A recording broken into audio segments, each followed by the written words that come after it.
Robert Horry, Big Shot Bob, 7-time NBA champ, and the Big Shot Bob podcast. He works for the Lakers Spectrum Sports analyst, and he joins us this morning. Robert, good to talk to you again. What did you see on the elbow with Anthony Davis? What was your initial thought? I thought at first that he got his eye hit, and then you could see closely that it hit him like in the corner of his eye. And I was just worried about, if he got hit in the temple or something like that, where he might have a concussion.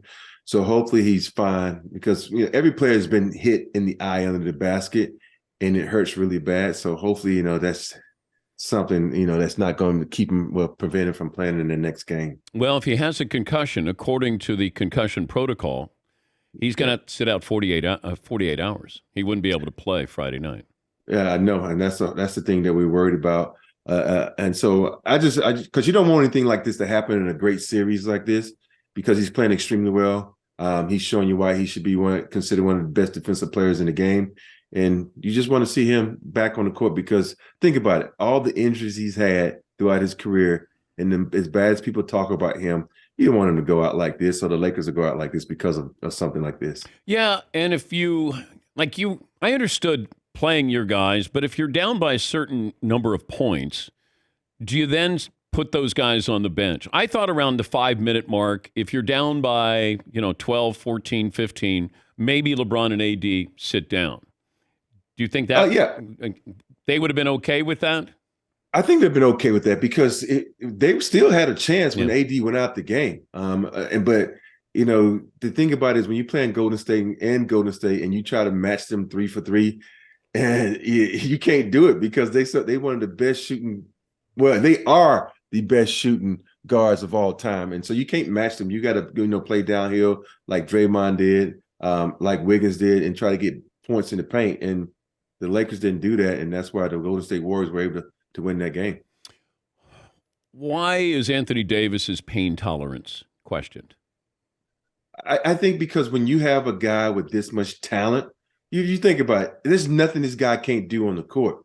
And it's frustrating when he's not on the court. So I think people just nitpick and say, he has this, he has that. But if you go back and look at all his injuries, they've all been, bad injuries, bad luck injuries. And, you can't, when you step on someone's foot and you twist your ankle, you can't get mad about that. But nobody talks about Kawhi, Paul George, or any of those guys, Chris Paul. These guys get hurt, but they always focus on AD, because we expect so much out of AD, and it's not fair to him, I don't think. Well, he's on the Lakers.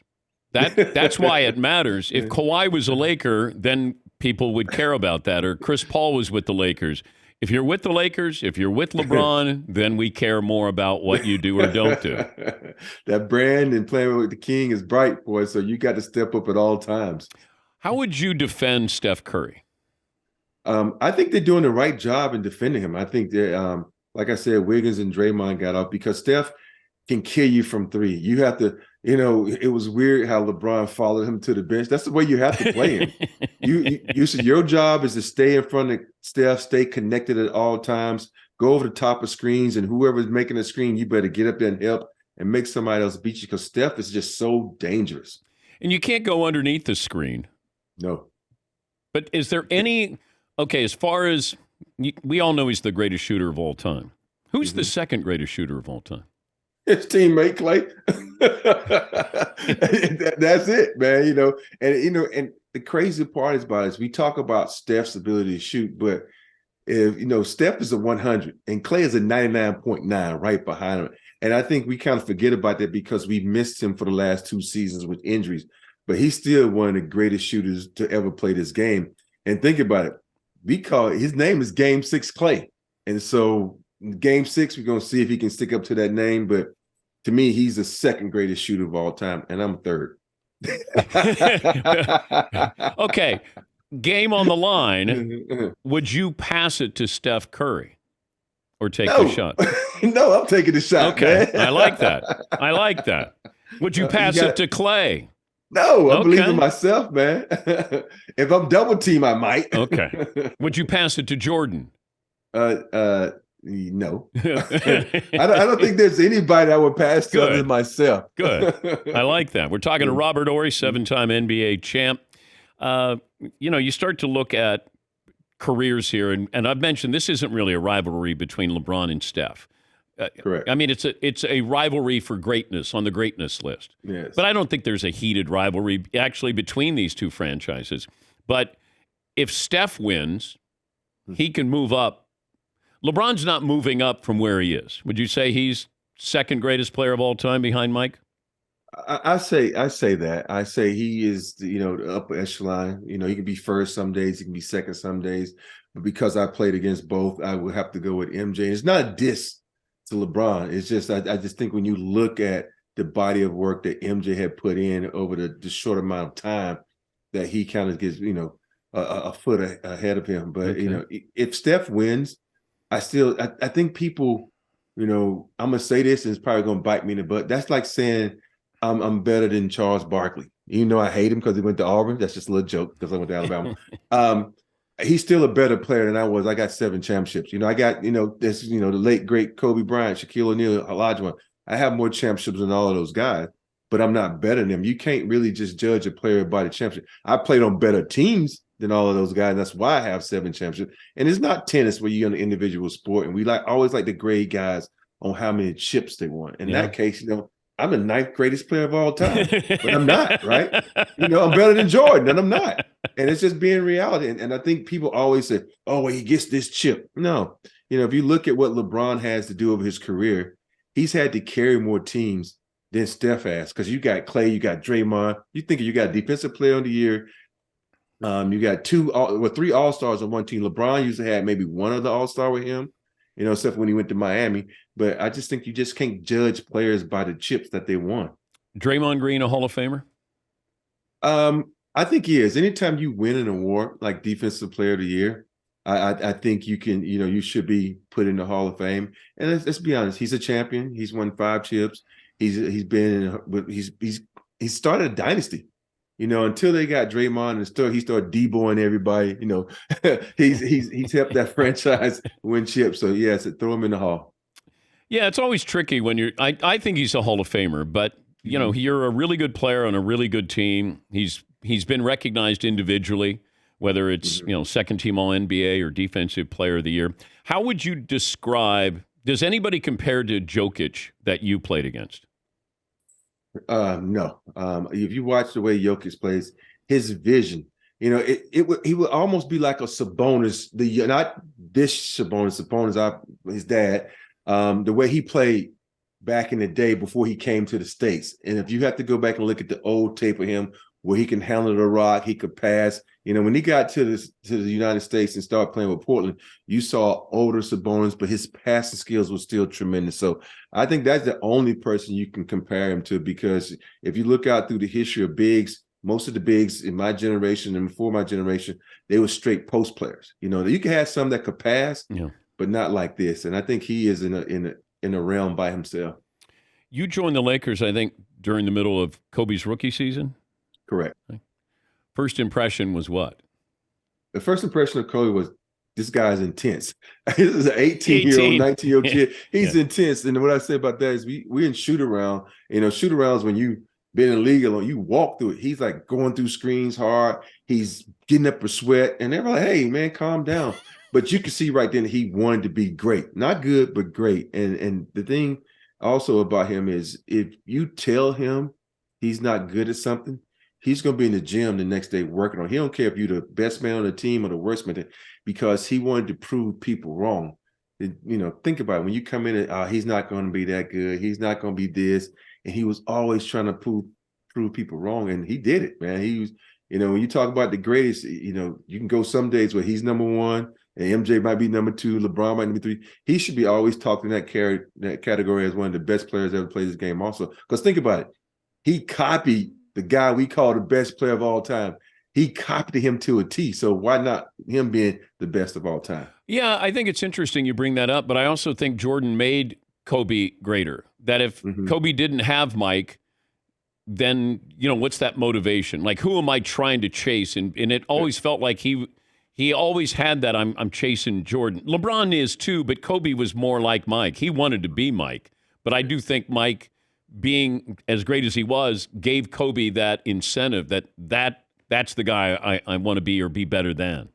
I think he strived to have the greatness like Mike. I don't think he really wanted to be like Mike. I think he wanted all the accolades Mike had got. He wanted to be considered the greatest like Mike, because I think at the end of the day, every ball player wants to just be themselves, but they want to be, acknowledged for their accomplishments, acknowledged for their skill set, acknowledged for the body of work that they put in this game. And you think about it, Kobe, he put in a lot of work. He went through a lot of injuries and had a lot of adversities, but he was able to go from number 8 to 24. And you think about it, the number 8 was a brash young guy that nobody liked in the league, only his teammates. And then he went to 24 where guys started going towards him and, asking him for advice. And it was a different type of person that you saw when he got older. And I think, if you look at 8 and 24 and you put them together, you're one of the greatest players that ever played this game.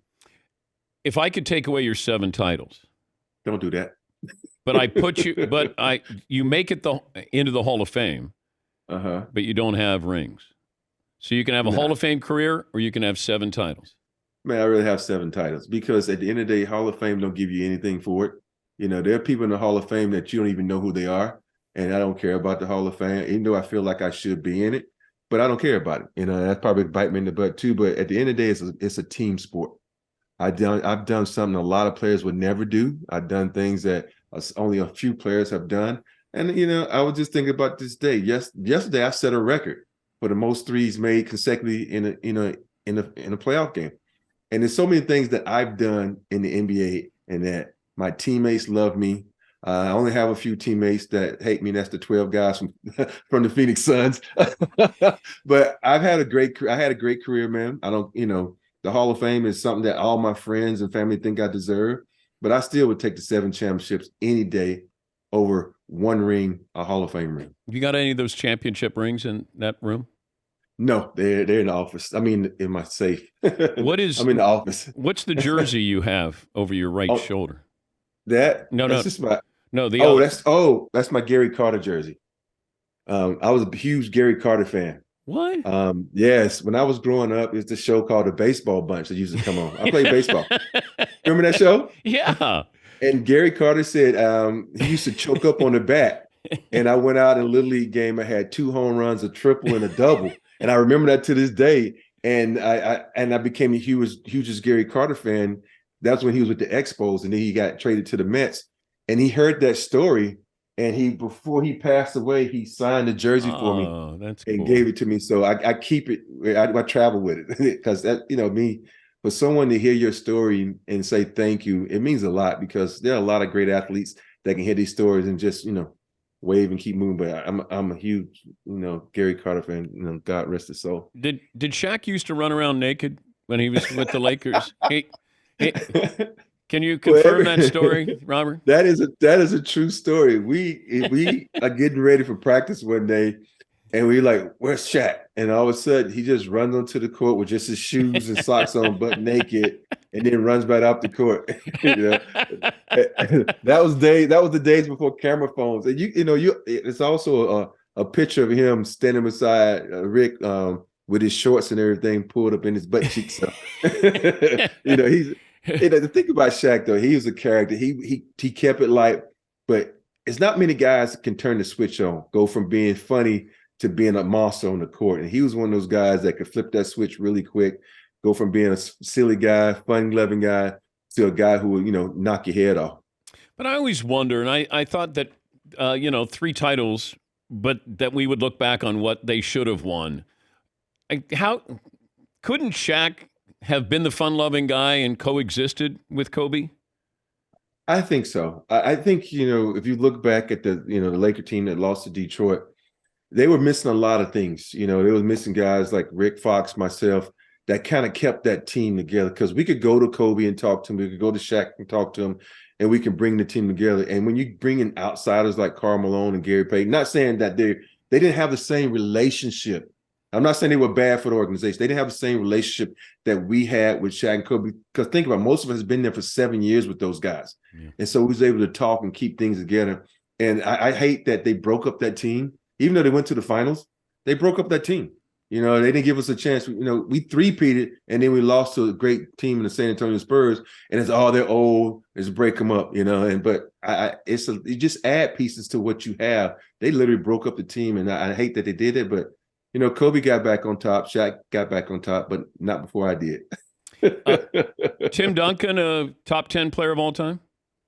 Yes. I think Tim Duncan is one of the greatest players ever played this game. We kind of starting to forget about him because his game was boring and basic, which ain't nothing wrong with that. Think about it. Tim probably could have did the stuff that Jokic did, but he didn't have to. He kind of did the stuff that Shaq did, but he didn't have to because he had a lot of great players with him. And at the end of the day, because, I look at two guys throughout this career, Tim and Dream. They're very quiet guys. You don't hear anything about them. You don't see anything about them. And so we kind of tend to forget about the people who don't make noise.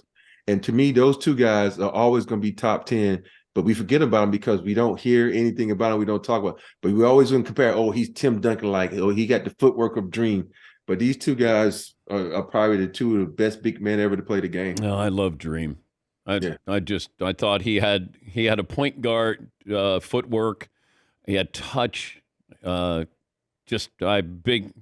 fan of Akeem Olajuwon. Yeah, he was Joel Embiid before Joel Embiid. Yeah. He was a lot of these centers before these centers. You felt like. Great to talk to you. Undersized. Yes, he was. Yeah, he wasn't as big as you thought. Covering those Houston NBA Finals, and you're like, they listed him as like 6'11", but it didn't feel like he was 6'11". Not at all. Not when I'm 6'9", 6'10". I'm looking dead in his eye. I'm like, you ain't that tall. But try guarding him on the post. Yeah, exactly. Great to talk to you, Robert. Thanks for joining us. And Man, it's always a pleasure. Thanks for always having me on. I appreciate you. Got a lot of love for you. That's Robert Horry. He'd probably be a better shooter than me, but I like the challenge. I love the fact that, hey, you can throw it to Steph or you take it yourself. Well, your name is Big Shot Bob.